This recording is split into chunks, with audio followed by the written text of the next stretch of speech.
मेरे प्यारे दोस्तों, कैसे हैं? आई होप कि आप बहुत अच्छे होंगे और आप अपनी तैयारी कर रहे होंगे। मेरे प्यारे भाइयों एंड बहनों, आज के इस वीडियो में हम करने वाले हैं एक्सरसाइज 8.1 जो आपका न्यू एनसीईआरटी बेस्ड पैटर्न्स पर जो बुक आया है और चैप्टर से आपका 8 जिसका नाम है ट्रिग्नोमेट्री। ट्रिग्नोमेट्री में क्वेश्चन नंबर 6 की तरफ हम चलने वाले हैं और देखेंगे कि क्वेश्चन नंबर 6 में क्या है और इसको हम कैसे सॉल्व करेंगे। कह रहे हैं if angle A and angle B are acute angle such that cos A is equals to cos B, then so that angle A is equals to angle B। हमारे पास एक राइट एंगल ट्रायंगल है जिसमें angle A और angle B acute angle आपको यहां पर दे रखा है क्या कि cos A और cos B जो है आपस में इक्वल है। तो हमें ये प्रूफ करना है कि एंगल ए और एंगल बी आपस में इक्वल है। तो इस क्वेश्चन को बनाने से पहले हम फर्स्ट ऑफ ऑल एक राइट एंगल ट्रायंगल यहां पर ले लेंगे। राइट एंगल ट्रायंगल हमने ले लिया, ये हो गया ए, ये हो गया बी और ये हो गया क्या सी। अब जो एंगल सी है वो राइट एंगल ट्रायंगल है और इसमें कह रखा है क्या कि A and B acute angle है। एक्यूट एंगल का मतलब, अब एक्यूट एंगल क्या होता है एक बार जान लीजिए। एक्यूट एंगल वो एंगल होते हैं जो 0 से बड़ा होते हैं और 90 से छोटा होता है, उसको बोलते हैं हम क्या एक्यूट एंगल। तो ये हो जाएगा एंगल ए और बी एक्यूट एंगल है। अब हमारे पास जो भी एंगल है उसको हम लिख देंगे। तो हमारे पास गिवन क्या है, गिवन है हमारे पास कि cos A क्या cos A is equals to cos B। यहां पर आपको ये बात देखनी है कि जो एंगल होता है जब साइन cos में एंगल लेते हैं तो एंगल के पास वाली जो साइड होती है जहां से एंगल लिया जाता है वो वाली बेस हो जाती है और इसके सामने की जो साइड होती है वो परपेंडिकुलर का काम करती हैं। और हाइपोटेनियस हमेशा कभी चेंज नहीं होता है और हाइपोटेनियस राइट एंगल ट्रायंगल के सामने की साइड होती है वो। तो अगर यहां से हम ले क्या cos A ले तो cos को क्या लिख सकते हैं, हम लिखते हैं क्या b अपॉन में h। b अपॉन में h का मतलब होता है कि बेस अपॉन में हाइपोटेनियस।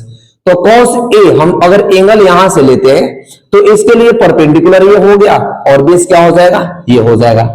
तो बेस की जगह पर लिखिए क्या AC अपॉन में हाइपोटेनियस क्या है, हाइपोटेनियस ये, तो हाइपोटेनियस क्या हो जाएगा आपका AB। ये होगा किसके cos A के लिए। अब आते हैं ये बराबर किसके है cos B के, तो cos B लीजिए। तो देखिए जब cos B लीजिएगा तो cos B में क्या होगा, अब हमने तुरंत बताया था कि जहां से एंगल लेंगे उसके सामने का जो साइड होगा वो परपेंडिकुलर का काम करेगा और जिस साइड से ये आप ले रहे हैं एंगल ये हो जाता है क्या बेस हो जाता है। तो cos के लिए भी क्या होगा b अपॉन में h होगा।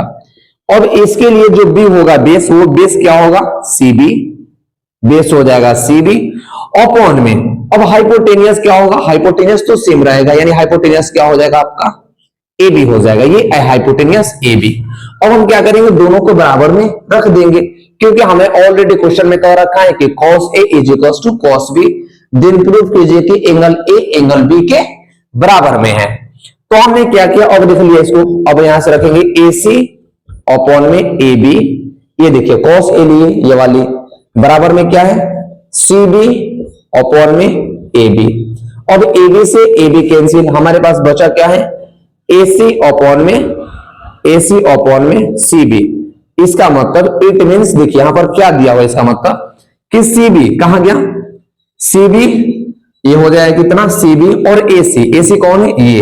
अब ये दोनों आपस में साइड क्या है बराबर है, यानी ये वाली साइड और ये वाली साइड बराबर है। तो एक थ्योरम आता है क्या कि side opposite to equal angle are equal, यानी किसी भी ट्रायंगल्स के दो साइड ऑपोजिट साइड आपस में इक्वल है तो उसके ऑपोजिट एंगल भी आपस में क्या होगा इक्वल होगा।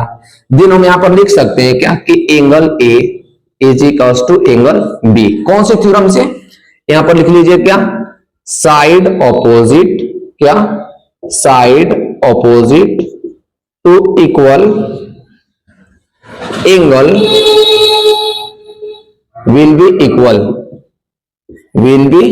इक्वल, यानी किसी भी ट्रायंगल्स के दो ऑपोजिट साइड इक्वल है तो उसके ऑपोजिट एंगल आपस में इक्वल होंगे।